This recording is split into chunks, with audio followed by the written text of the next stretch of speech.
Today we are going to do a carrot ginger soup. Delicious and very easy to do. And some kind of comfort food as well for a cold winter evening. So let me lower you and show you what we need. Just a few ingredients, as I said, very easy. So we're gonna need, obviously, carrots and ginger. So this one, you can either peel it and slice it or use some ground ginger, but given I have it, I'm gonna use it. So carrots, some onions, pretty much 1 cup onion for 3 cups carrots, and some garlic. So it calls for 3 cloves, but they were not that big, and I really like garlic, so I have 6 here. We're also gonna need some vegetable broth, as well as some apple cider vinegar, just 1 tablespoon. So let's get going. We're gonna start here over some medium heat, large saucepan. We're gonna pour some olive oil and add the onions and cook them until they are tender. So here we go. Let's start.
It's been 30 minutes. I'm gonna turn it off, put it on the side right here, and add the equivalent of, let's say, a tablespoon of apple cider vinegar in there and let it cool down before mixing it. And that will be pretty much it.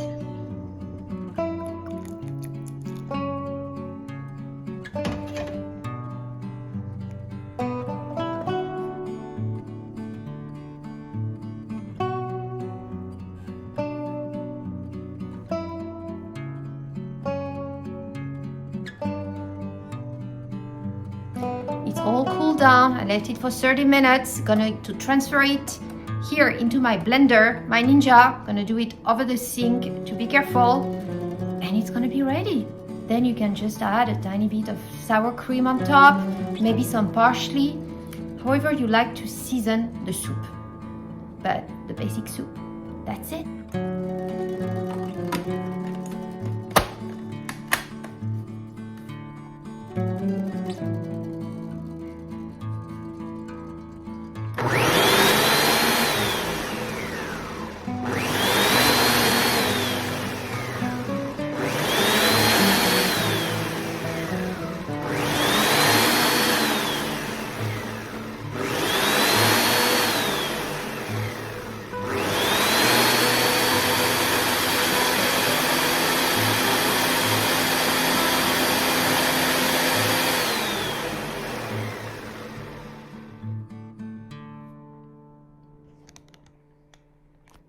I love this blender, but there it is.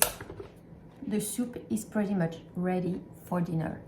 Just got to warm it up, because, well, actually, it depends on how warm you like it. Maybe I let it cool down a bit too much here for dinner. I went to walk my dog, so it took me a good 30 minutes. But yeah, I'm gonna warm it up a tiny bit for me. But yes, let's see how it looks like in a bowl. And here's the soup, very nice texture. As for the taste, it was good. It just didn't taste that gingery to me. I would probably add more ginger and probably an additional teaspoon of ground ginger on top of it, just to have more ginger taste, I guess. If you enjoyed this video, make sure to hit the thumbs up button, subscribe to the channel, and try out this recipe. The soup is delicious.